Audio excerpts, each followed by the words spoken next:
महर्षि नारद मुनि जयंती का पलवल में आज आयोजन किया गया। इस अवसर पर मुख्य अतिथि पत्रकार संजीव कुमार आहूजा थे। कार्यक्रम का शुभारंभ महर्षि नारद मुनि के तलचित्र पर दीप प्रज्वलित करके किया गया। इस अवसर पर संजीव कुमार आहूजा ने महर्षि नारद को उस समय का सबसे बड़ा पत्रकार बताते हुए कहा कि आज उन्हीं के पदचिन्हों पर चल करके पत्रकारों के द्वारा पत्रकारिता की जा रही है। उन्होंने कहा कि नारद मुनि के द्वारा उस समय सभी की भावनाओं का ध्यान रखा जाता था और सभी की सूचनाओं को एक दूसरे देवताओं के पास पहुंचा करके एक पत्रकार का कार्य करते थे। इसी प्रकार ही आज हम ही सभी पत्रकार साथी पूरी ईमानदारी व निष्ठा के साथ पत्रकारिता का कार्य कर रहे हैं। उन्होंने कहा कि पत्रकारिता एक जोखिम भरा कार्य है और पत्रकारों का लगातार शोषण हो रहा है। उन्होंने कहा कि हम सभी को पूरी निष्ठा के साथ देश के हित में पत्रकारिता के कार्य को करना होगा और समाज में व्याप्त बुराइयों को अपने अपने समाचार पत्रों व चैनल के माध्यम से उठा करके उनका समाधान कराने का प्रयास करना होगा। उन्होंने कहा कि वास्तव में पत्रकारिता आज एक जोखिम भरा कार्य है व सरकार के द्वारा भी पत्रकारों के हित में विशेष कार्य नहीं किए गए हैं जिनको सरकार के द्वारा करना चाहिए और पत्रकारों के हित को भी ध्यान में रखना चाहिए। इस अवसर पर पत्रकारों ने अपनी भावनाएं प्रकट करते हुए कहा कि आज पत्रकारों को चौथे स्तंभ के रूप में जाना जाता है। केवल पत्रकारिता को छोड़ करके बाकी तीनों स्तंभों को पूर्ण अधिकार व उनको पूरी सहूलियत सरकार द्वारा प्रदान की जा रही है, जबकि पत्रकारों को कोई संस्था के द्वारा वेतन भी प्रदान नहीं किया जा रहा है, जिस कारण से पत्रकारों के समक्ष पत्रकारिता का कार्य करने में भारी परेशानी सामने आ रही है।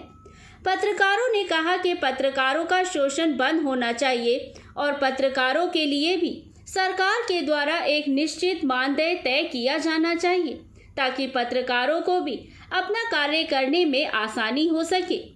इस अवसर पर पलवल जिले के पत्रकारों को सम्मानित भी किया गया। पलवल से हुकुम गोला की रिपोर्ट। लिखित से ज्यादा इलेक्ट्रॉनिक जो सूचनाएं हैं, इलेक्ट्रॉनिक जो माध्यम वेब सीरीज है वो ज्यादा हावी हो गई। मौखिक चीजें इतनी आप कुछ समय बाद उनको प्रामाणिक नहीं कर पाते हो, लेकिन जो लिखित है या जो इलेक्ट्रॉनिक माध्यम में जो एक बार हो गई, लिखित को फिर भी थोड़ा बहुत मिटाया जा सकता था, लेकिन उसको संशोधित किया जा सकता है इलेक्ट्रॉनिक माध्यमों की सूचनाओं को। और ये देख रहे होंगे कि आज की अपराध की जो दुनिया जो पकड़ी जा रही है इलेक्ट्रॉनिक सूचनाओं के आधार पर, वो इसलिए पकड़ी जा रही है क्योंकि उन सूचनाओं को लोग बेशक साफ कर देते, फॉर्मेट मारवा देते हैं सूचनाओं में, वेब सीरीज में अपनी पर, लेकिन उसको तकनीक की सहायता से वापस ले लिया जाता है और वापस लेकर के उसकी जवाबदेही तय कर दी जाती है। तो जहाँ मौखिक सूचना वैश्विक पत्रकारिता में कोई उत्तरदायित्व तय नहीं हो पाते थे, उससे बहुत अंतर आया लिखित पत्रकारिता में।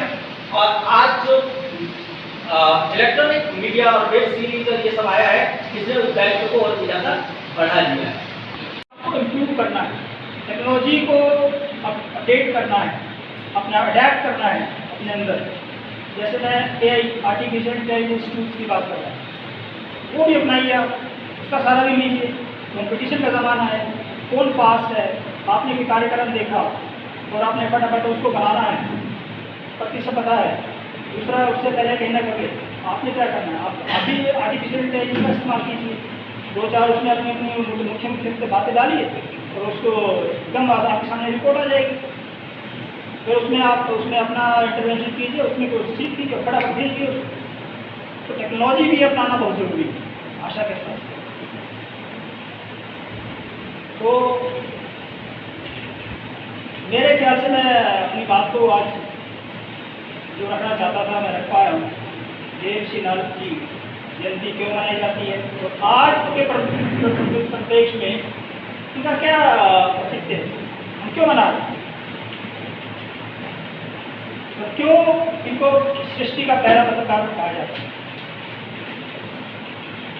जैसे कि मैंने आपको इसका उदाहरण दिया, वर्ल्ड टेलीकम्युनिकेशन डे, ये कोई सिर्फ नहीं है।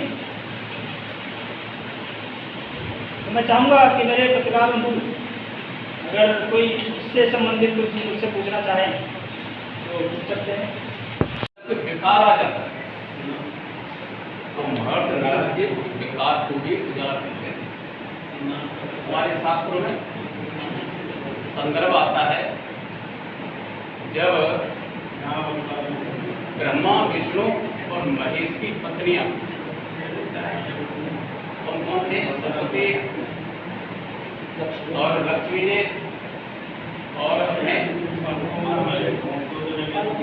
लक्ष्मी सरस्वती पार्वती ने जब उनको अहंकार हो गया कि इस संसार में हमारे अलावा कोई पतिव्रता नहीं है, तो नारद जी को लगा कि ये अहंकार को मिटाना चाहिए, इससे भी बढ़ के इस धरती पर जो पतिव्रता है उसका पता होना चाहिए। जब तो उसने कभी ये नहीं कहा कि मैं सबसे बड़ी पतिव्रता हूँ, तो इस अहंकार को मिटाने के लिए नारद जी ने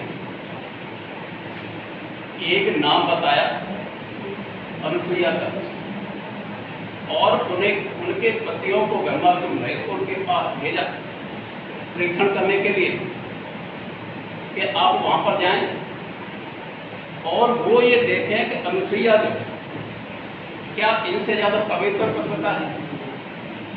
तो आप अपने कथा तो पढ़ रखी है,